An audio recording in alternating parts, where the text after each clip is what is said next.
Happy Tuesday, everybody. Andy from WagerTalk.com. We're going over Dana White Contender Series Week 4 for 2023. I'm very excited about tonight's fight. Tonight's fights. I gotta say, I like getting these videos out early in the week, maybe even Sunday or Monday. The last couple weeks they've come out Tuesday morning, and I'm kind of glad that they have because we get a chance to watch weigh-ins and we get a chance to see the line movement in the props. So as much as I want to get these videos out early, I feel like kind of waiting a little bit gives me a little bit of better chance to see these. So trying my best to get them out early, but I'd rather be accurate. I'd rather have all the information. Um, Put out a really solid video as opposed to trying to get it out early and maybe missing something. So we're going to go over all the fights here, guys. Please give me a like if you enjoy the gambling content. I know we've done really, really well on these videos, and we were 3-1 or 3-0 last week. We hit our Dana White Contender Series play, we hit our PFL play, and we hit our UFC play. So we've got a UFC pack that is up at WagerTalk.com. That's for UFC Paris. And then we've got one single play that is up right now for Contender Series. So please give a like and please comment. Tell me who you like tonight and tell me if you agree or disagree with some of these plays. Let's get into it. So we're going to start with Dylan Salvatore and Bolaji Oki. And I thought this was going to be the main event. It looks like it is not now. So Tapology is kind of change these around. I don't know if UFC changed the order around, but this is a great fight. I thought this was going to be an incredible main event.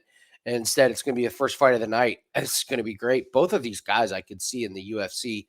So we're looking at Dylan Salvatore. He's coming in this morning as a minus 170 favorite. And both these guys are really good strikers. And we'll start with Salvador.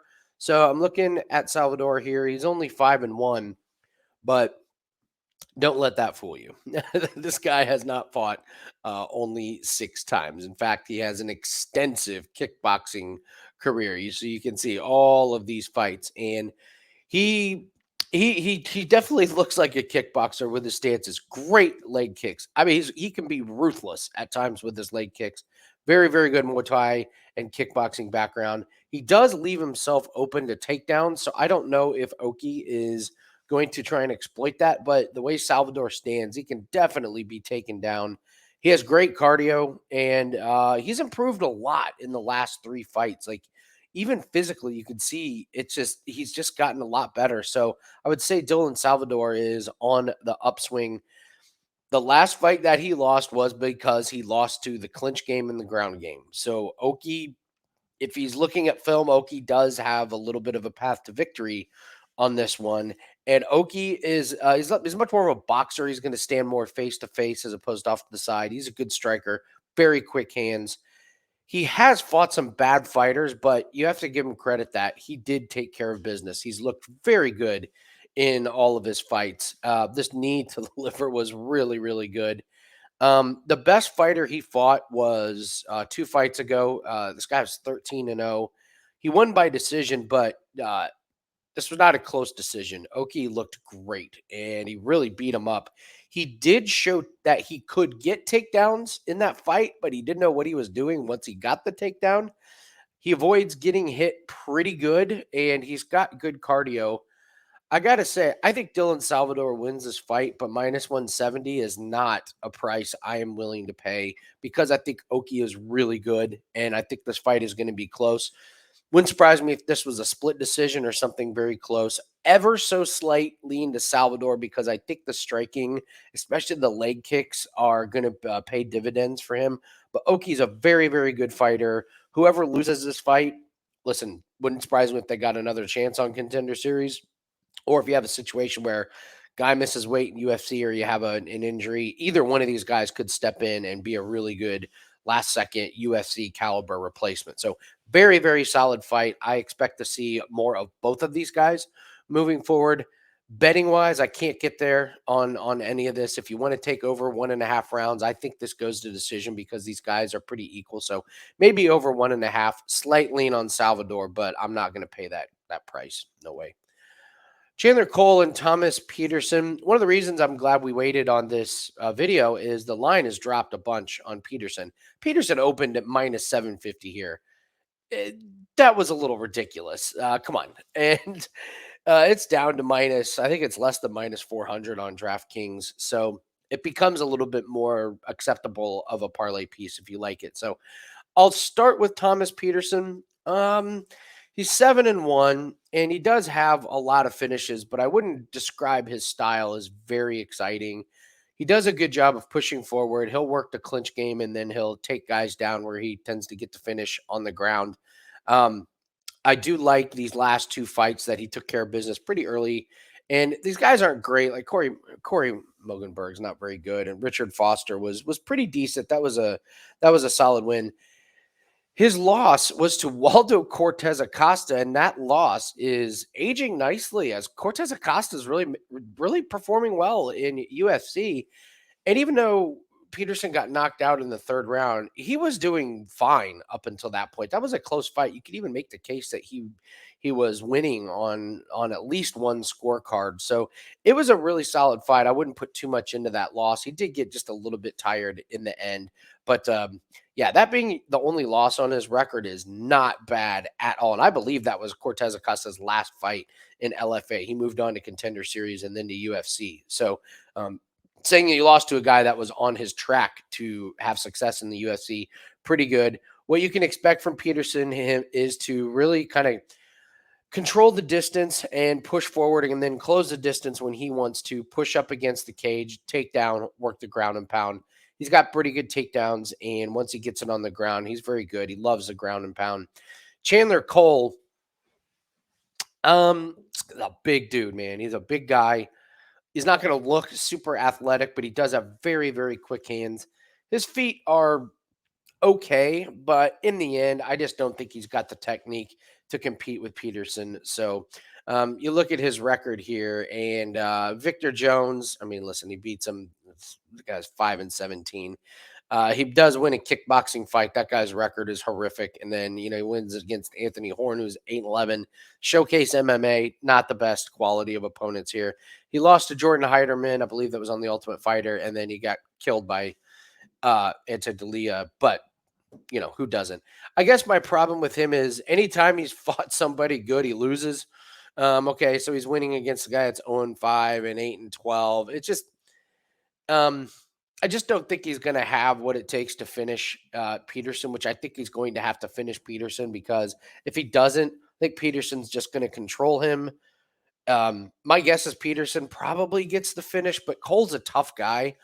If he can survive on the ground, maybe he can push it to decision. But I think Cole is going to have to get the knockout because I'm not really sure how he wins 2 out of 3 rounds. So my pick is Peterson. I guess it's a pretty decent parlay piece. If Peterson does get him on the ground, do not be surprised if Peterson finishes him with ground and pound. That being said, Chandler Cole, deceivingly quick. So Peterson, this is not going to be a walk in the park, but the pick is Peterson. That's not groundbreaking.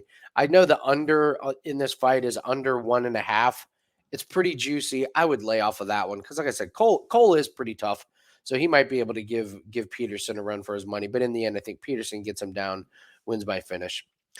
Timothy Cuamba and Mateo Vogel. I am just excited for all these fights tonight, and this one in particular. So we've got Vogel, who is the favorite, and I get it, but don't be surprised if Cuamba wins this thing. It's kind of one of those where, okay, so Cuamba, he's got good striking. His kicks are really good. His punches are really good. His problem is he just hasn't really fought experienced fighters. He uses a kickboxing stance, loves the kicks to the body.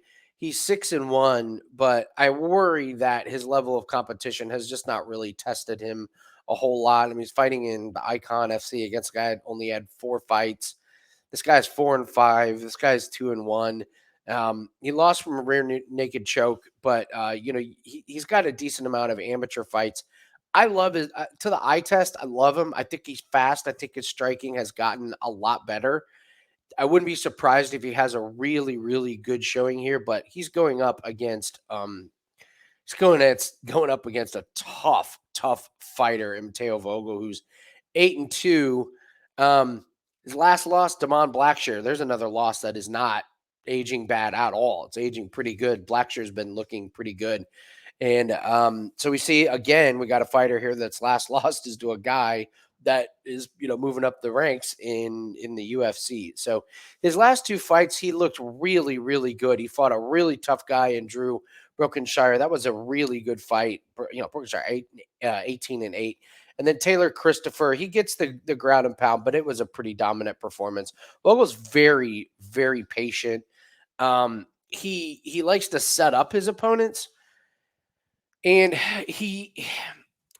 I guess what he does is he really works the leg kicks. I think he likes softening up his opponent before he tries and gets a takedown, or before he kind of goes in for the kill. But he could be really, really patient to start the fight, which maybe might throw people off, going, well, Vogel, well, he doesn't start off very strong. And I do think he's going to have to start off pretty fast in here. He cannot let Cuamba, light him up early while Vogel's trying to work a bunch of leg kicks. We know how Contender Series works. It's kill or be killed in there. So I think the experience of Vogel, I think the patience of Vogel is really good. I do expect him to really, really concentrate on those legs in the first round of Cuamba, and then for him to look for the takedown. I think that's where he thinks his advantage is, and it probably is the advantage on the ground. So Vogel is going to be a big favorite here, but I'm not going to bet on him. I kind of like Cuamba when I looked at film. I think he's going to be good,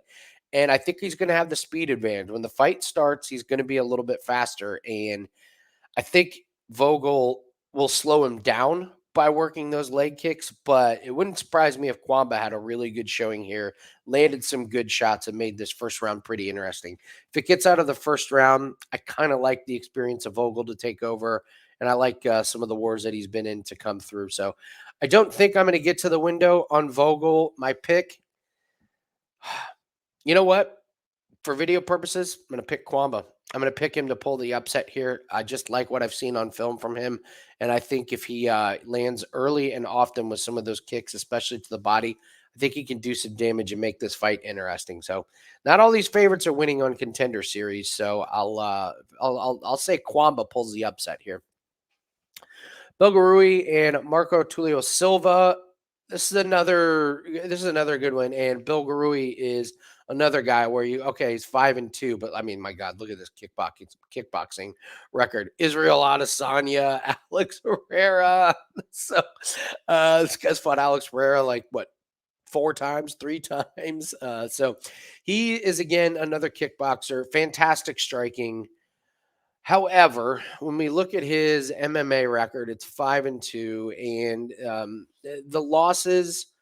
So he did have a loss here in kickboxing. I'm not too concerned about that, but he did lose to guys that were pretty good, and I worry that when he does the step up in competition in an MMA fight, that he ends up looking not that great.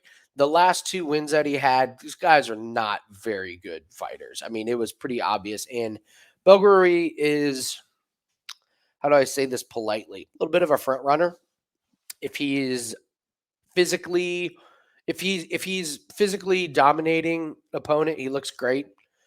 If he's not, he really kind of seems to shy away a little bit. That's kind of my read from him. So if he comes out and looks good, I think he's going to pull away and he gets a little cocky.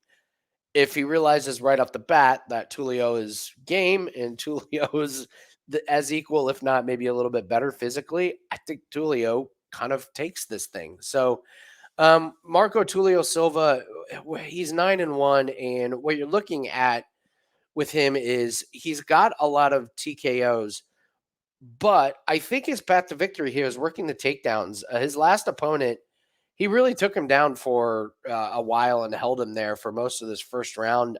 Before that, in a decision win, he did the same thing. He had a lot of control time. So I think that's what we're going to get from Tulio Silva here. And I'm going to go with him. I did not like Belgaroui's last 2 wins. I thought they looked way overconfident, and I didn't think he got tested at all. I think he can be pushed back to where he's forced to fight off of his back foot, and I think he can be taken down. So he's lost to fighters with winning records. So I'm going to go with Tulio Silva on this one as well. RoboCop, another one named RoboCop, is going to get a UFC contract. How many of those do we have in there? 2 or 3 now. So, all right. And finally, the main event, Carlos Prates versus Mitch Ramirez. Prates is the big favorite, and it's for good reason. This guy is really tall, and even though he's tall, he's got a ton of power in his kicks, especially. His head kicks are legitimately they're awesome. But it's not just his kicks. His punches have a really good zip behind him and really good power. So this guy's 16-6, and he's 30 years old, I believe. Yeah, he's 30, so he's in his prime here. So you go back and look. I mean, this guy's been fighting since 2012. Very, very seasoned veteran, and he's got 5 finishes in a row. His last loss, you kind of have to go back to 2019. And here's the thing with Prates: his takedown defense used to be terrible. That was the path to victory. That was how you could beat him. And all of a sudden, he just worked on it, got a different coach. I don't know. Now all of a sudden, his takedown defense is really good. You can't take him down. And that's going to be a big problem for Rich Ramirez because on the feet, Prates is going to be the better striker in most of his fights, especially outside of UFC. So on the feet, Prates has the advantage. He's taller, he's rangier, his kicks are better, his punches are quicker. And so you have Mitch Ramirez, who is 7-0. Mitch Ramirez is a really good fighter. I believe he was supposed to be on the Ultimate Fighter. He didn't do anything wrong. But he got beat, but he got kicked off. I am not impressed with this level of competition. This Jeremy Holloway was okay, but I'm not a big fan of that promotion. Before that, 11-3, it was good. It lasted 40 seconds. I'm not sold on this guy either. So, and then before that, 3-5, 0-0, 4-5. So, I mean, listen, he's beaten the guys that has been put in front of him. I just think that the level of competition and the experience that Prates has is way, way better than what Mitch Ramirez has. If Mitch Ramirez shoots for a couple takedowns and Prates stuffs it, look out because Mitch Ramirez is going to tire himself out a little bit and is going to be ripe for a KO. Even if Ramirez does get him down on the ground, I really don't know if he can keep him there. Prates' length is a real thing, and maybe Prates can use those long arms and legs to get back up. But for as long as this fight stays on the feet, it's Prates all day. Mitch Ramirez is really tough. He hasn't lost, but he also hasn't fought anybody that kicks as hard as Prates and punches as hard as Prates. So my pick is going to be Prates here. He's juicy. You see the screen says minus 225. That's all the way up to minus 250 and minus 260 in some places. So I do like Prates. And if you're looking for Prates by inside the distance is pretty good. He doesn't submit people. So even if you want to go by KO, thing is, Ramirez is really, really tough. So Prates is going to have his work cut out for him if he's going to knock him out. Does he have the tools? Absolutely. Can Ramirez survive? Yeah. But if Ramirez goes for takedowns, doesn't get him, it's going to be pretty tough for Ramirez to walk out the winner here. So, and we know how Contender Series goes. You want the finish, so that way you impress Dana White. So Prates is much more likely to get the finish and get the contract. So that's what he'll be looking for as well. So, guys, leave me a comment, please. Tell me what you think of any of the fights. For my underdogs, I think Cuamba, I'll pick him. And I'll also pick Marco Tulio Silva as two underdogs that I think are very much live. So, I mean, obviously Oki is a live underdog as well. I'll just slightly lean Salvador, but that fight is pretty tough to bet. So I do have a Dana White Contender Series official play that is up on WagerTalk.com. Just click on the link in the description and grab that. We're having a fantastic run in MMA. 3-0 last week. We gave out really nice underdog the week before in Dana White Contender Series. So having a great run. Please go check that out at wagertalk.com. Don't forget to like and subscribe. Leave me a comment. Good luck on all your bets, and we will see everyone next time.